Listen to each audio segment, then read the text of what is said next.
बिस्मिल्लाहिर्रहमानिर्रहीम। फरमान मुस्तफ़ा सल्लल्लाहु अलैहि वसल्लम मुझ पर दुरूद पढ़ने से सलामती नाज़िल होती है, बरकत नाज़िल होती है। सल्लु अला हबीब सल्लल्लाहु अलैहि मोहम्मद। मुस्कुराना अज़ीम सुन्नत हमारा के राशिद अतारी न्यू रूहानी इलाज लेकर पेश खिदमत है। एक वजीफ़ा लेकर आए हैं लिकोरिया ना, जो ख़वातीन को हो जाता है, और ये ऐसी बीमारी है कि जिससे जवानी ख़त्म हो जाती है, हुस्न ख़त्म हो जाता है, बच्चा भी पैदा नहीं होता है, और बेशुमार इसके मिसाल बनते हैं। तो समझ लें कि जिस तरह मर्द मर्द हो जाता है ना, इस तरह औरत भी नामर्द हो जाती है एक हिसाब की। तो ये बड़ा ख़तरनाक होता है। करना क्या आपने इसमें कोशिश करें, इसमें परहेज़ क्या करें। ये तो ना बाहर की चीज़ें खाते हैं जो लोग, बर्गर खाती हैं और ख़वातीन, बर्गर पिज़्ज़ा, इससे परहेज़ करें, ठीक है।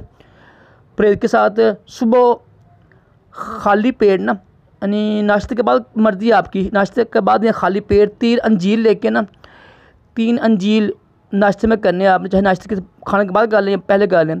उस पर अव्वल आखिर दुरूद पढ़ के ना, तो ना सूरत अलम नशरह पढ़नी 7 मरतबा पढ़ के दम करें, वो खाएं। इंशाल्लाह चंद दिन करें आप, चंद ही दिनों में इंशाल्लाह आप का ये मसला हल हो जाएगा। कम से कम 7 दिन करें, 7 दिन, 11 दिन, 21 दिन, 26 दिन, वो आपकी मर्ज़ी है। कम से कम 7 दिन करें, इंशाल्लाह शिफा मिलेगी। सल्लु अला हबीब सल्लल्लाहु अलैहि मोहम्मद सल्लल्लाहु अलैहि वसल्लम।